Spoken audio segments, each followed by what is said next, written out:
আমি বলেছি আমার তিনটে ছেলে, এই বরিয়া মন্ডলকে বলেছি, টুম্পাই, টুবলাই আর মোহনবাগান। বরাবরই আপনি সেটা বলেছেন, কিন্তু আমাদের প্রশ্ন হচ্ছে যে এমন কি হলো যে দেবাশিস দত্ত, সঞ্জয় বসু এবং শ্রমিক বসু তিনজনে একই বৃন্তে ছিল, তারা ছিটকে গেল কেন?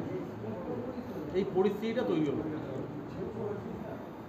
এটা আমায় কেন জিজ্ঞেস করছে? কাকে করবো? আপনি তো মোহনবাগানের বড় বিক্ষোভ। মোহনবাগানে কে আপনি গত 37 বছর ধরে একাই টেনে ধরেছেন। জয়, তুই যেটা বলছিস, বর্তমানে যারা চালাচ্ছে তারা যেসব কথা, আমি তো আজ শুনছিলাম, এক্ষুনি শুয়ে দেরি হলো, কি একটা প্রেস কনফারেন্স করেছে আমি কানের কাছে, সেটা দিয়ে আমার সুব্রত বললো এটা আপনি শুনুন। আমি কেন, আমি তাতেও আমি উত্তেজিত হব না, তবে শোনা যত দরকার যে বোস পরিবার, মিত্র পরিবার, এরা কি করেছে, পরিবারতন্ত্র। আরে পরিবারতন্ত্র হলে তোকে তো আমি হাতে ধরে নিয়ে এসেছি, তুই তো পরিবারের একটা অঙ্গ ছিলিস রে, সেটা তো বলছিস না কোত্থেকে এলি। পরিবারতন্ত্র বলে কিছু হয় নাকি?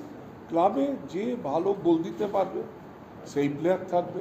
যে গোলকিপার এই 3টে গোল খেয়ে গেল, উড়িষ্যায় 3টে গোল খেয়ে গেল গোয়ার কাছে, একটা গোলকিপার পুরো টিমটাকে হারিয়ে দিল। আপনি দেবাশিস দত্তকে সচিব হিসেবে কিভাবে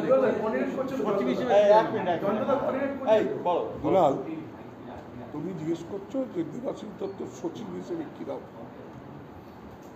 আজকে ইলেকশন ডিক্লেয়ার হয়েছে, ইলেকশন ডেটটা খালি ডিক্লেয়ার হবে। এখানে তুমি আমায় জিজ্ঞেস করছো আমার অপোজিশন কিরম, তুমি দেখতে পাচ্ছ যে কি পারফরমেন্স আছে। আমার প্রশ্ন করবে কি? এসো কামান কামান, আমার প্রশ্ন করো, স্পেসিফিক প্রশ্ন করো যে এই কৃতিত্ব আছে। কাপ সাজিয়ে রাখার কৃতিত্ব নয়, কাপগুলো যে সাজিয়েছে সেগুলোর কৃতিত্ব হচ্ছে সঞ্জীব গোয়েঙ্কার। কি আমায় বলো যে কৃতিত্ব জয়?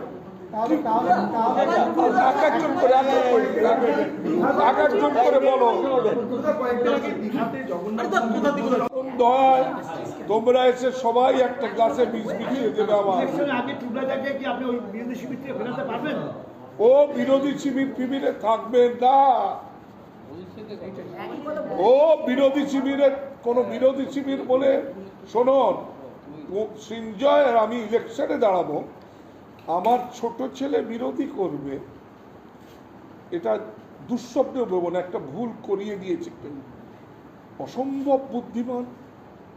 আমি তো বলছি মিত্র পরিবারে ফাটল এনে দিয়েছে। কখন এনেছে? অঞ্জন মরে যাওয়ার পরে আমার সাথে অঞ্জনের দূরত্ব করে দিয়েছিল। জয়, তুমি অনেক দিনের ছেলে, তোমার একটা প্রশ্ন করি, তোমার মনে আছে যে একটা এজিএম এর ডায়াসের উপরে হাতাহাতি হচ্ছিল? বলো তো কি নিয়ে? বিশ্বকাপ 2018 কি নিয়ে হচ্ছিল বল? না তুই ছিলিস? আমি ছিলাম রাশিয়া। কেন কেন হচ্ছিল বলে? কেউ কেউ বলতো, কেউ যদি জানে যে কি হয়েছে। না হচ্ছিল বর্তমান সচিবকে অঞ্জন মিত্র রাষ্ট্রীয় করতে চাইছিল, মানে এই এখন অস্টাকে করে কি করে সাসপেন্ড করে দিতে চাইছিল। আমি বলেছিলাম না, আমি সাসপেন্ড করতে দেবো না, আমি সভাপতি। আচ্ছা, তখন আমার ইলেকশন হওয়ার কথা, অঞ্জন কিছুতেই আমার সভাপতি বলছে, তুই সভাপতি হলে ওকে পার্ডন করে দিবি, সভাপতির ক্ষমতা আছে পার্ডন করে দেওয়া। এইটা নিয়ে অঞ্জনের সঙ্গে ডিসপিউট। তখন আমি তো বুদ্ধি ধরি, মানে অঞ্জন তুই আমায় না হতে দিল, এই যে পাবলিক যারা এসছো সভ্য কার্ড দেখিয়ে তো সব ঢুকেছিল বিরাট, তোমরা বলো সভাপতি কে হবে? টুটুদা হবে, বাস হয়ে গেল। অঞ্জন বলে তুই যে কি ভুল করলি জীবনে বুঝতে পারবি। আমি বাজে কথা বলি, চারটা অঞ্জনদা কি লাস্টলি রাইট ছিল? ইতিহাস সেটা বলে। আজকে মিত্র পরিবারে টোটাল ফাটন অঞ্জন চলে গেল। একটা খুব স্পেসিফিক প্রশ্ন আছে। একটা সময় বলা হতো জ্যোতিবাবু দুই ছেলে, চন্দন বোস।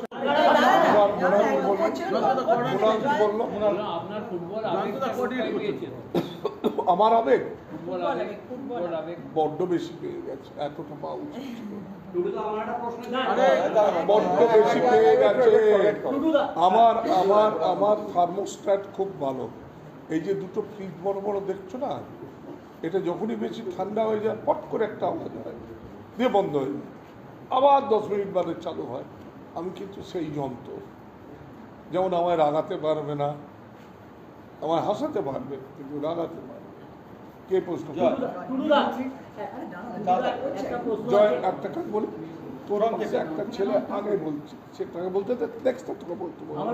এই যে কারণ পারিবারিক সমস্যার জন্য আমি ছেড়ে দিইনি, আমি ছেড়ে দিয়েছি যে ইলেকশনে যেখানে কমিটি এসে গেছে 4 জনের, যেখানে আমাদের একজন রিটায়ার্ড বিচারপতি অসীম রায় উনি ইনচার্জ হয়েছেন, দিয়ে একটা ডিকটেশন দিলেন যে 29 তারিখের ভেতরে যদি কার্ড রিনিউ হয় সেই কার্ডই ভোট দিতে পারবে, তার বাইরে ভোট দিতে পারবে না। তার মানে এখন club is under election committee.